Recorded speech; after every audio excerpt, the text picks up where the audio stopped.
Welcome back to my end of year extravaganza. This video is going to be my it's actually worked out to be top 10 least favorite reads of 2021. And these were all my lowest rated reads of the year, and they're books that I just didn't really enjoy. Most of them are 2.5 or 2-star books. I didn't actually read any 1-star books, but I think that's because I DNF'd those. The first book on this list is The Therapist by B.A. Paris. It's a domestic thriller, and I just could not get behind the main character, and I could not get behind the story, and the twist made me roll my eyes. It was just not my favorite. 2 is Tess of the Road by Rachel Hartman. This one was such a rough read. I thought this was going to be really good. I was really excited about it, and I finished it. But I just had a very hard time enjoying the story. I don't know what it was. There was something about it that just kept me from getting engaged in it. And I feel really bad because all of the bones of a fantasy story that I'm going to enjoy were there. It just didn't pan out that way for me. Book 3 is Cinder by Marissa Meyer.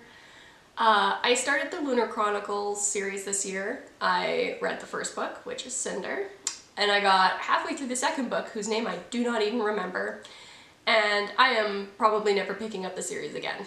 I am just not the audience for it. I probably would have loved it when I was about 14, but I am long since past the tropes used in that book being written that way and enjoying them. It's not a bad book, it's just not for me.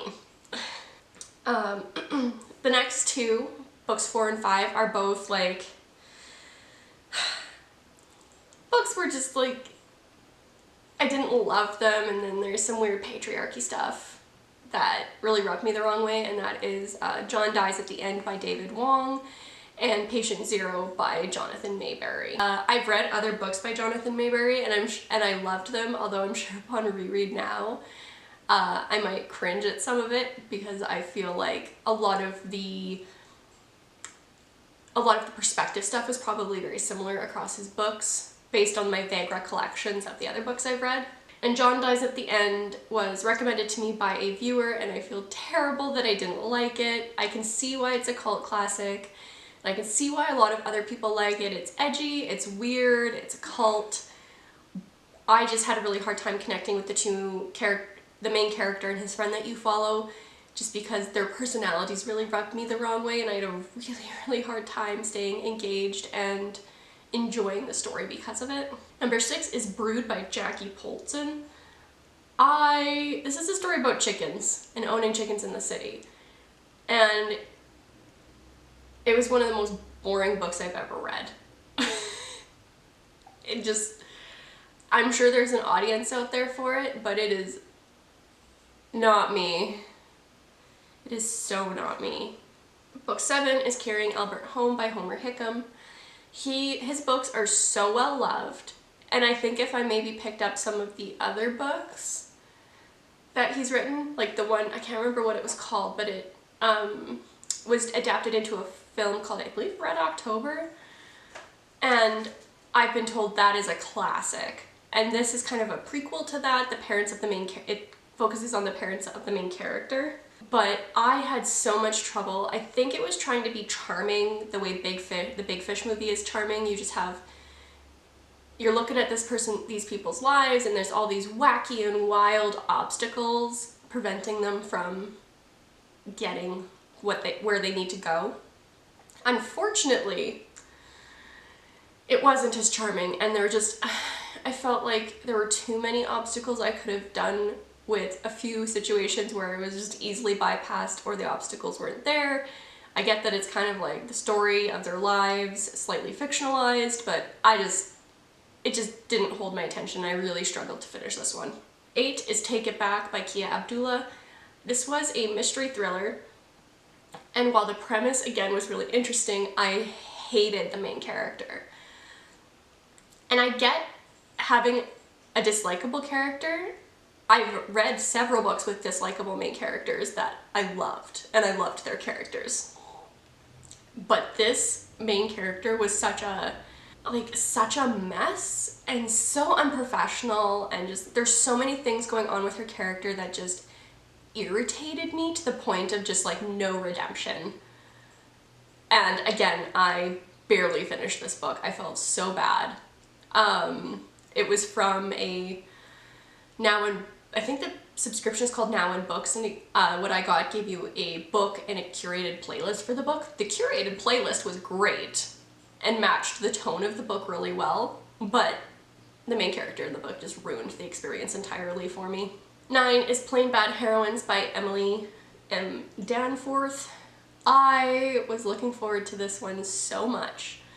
I thought it was going to be amazing. It was going to be dark and gothic and atmospheric and just this group of girls like doing their own thing, dealing with the filming of this movie.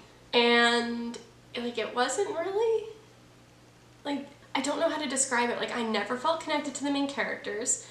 The perspectives felt super samey and it was very hard to differentiate. All of the characters were like, I'm not like other girls, but in their own unique way. There was so much promise in this story and it fell so flat for me. It was one of my first reads of the year and I was so disappointed. And then 10, To Sleep in a Sea of Stars by Christopher Paolini. I never read the Aragon series growing up. I don't even know why I didn't pick it up. Maybe because it was like thicker books. I really don't know, but I never picked it up. But I picked this up thinking like adult sci-fi, big difference in like tone and genre, like it'd be an interesting way to introduce myself to this author. And it was a bad book. The pacing was inconsistent, the characters didn't feel, like I didn't get any investment in those characters. Every time I was like, oh, maybe we'll find a character in this situation that I can really like and latch onto, it didn't happen. I got about 400 pages into this 800-page book and I was like, this is where the book should end. Except there was a whole other half of the book left. And I felt so bad. Not only was this one of my worst reads of the year, it was one of my most disappointing reads of the year, so don't be surprised if this shows up again on another list. It's the only book I've read this year that felt like a waste of time. And that's only because it was 800 pages when it didn't need to be. I'm sure these are all criticisms everybody's heard, and if you loved the book, I'm so sorry that I'm saying these things, but this book was not for me. You are more than welcome to like it. I'm never gonna judge you for liking it. I just didn't. It just hit all the wrong notes for me. And that is the last of my 10 worst reads of 2021. I am filming this a bit early, so if I read another book that is worse than any of these, I will have future Nikki pop in at some point and just let you know. But otherwise, I'll see you guys in the next clip. Or I'll see you guys in the next video. Peace.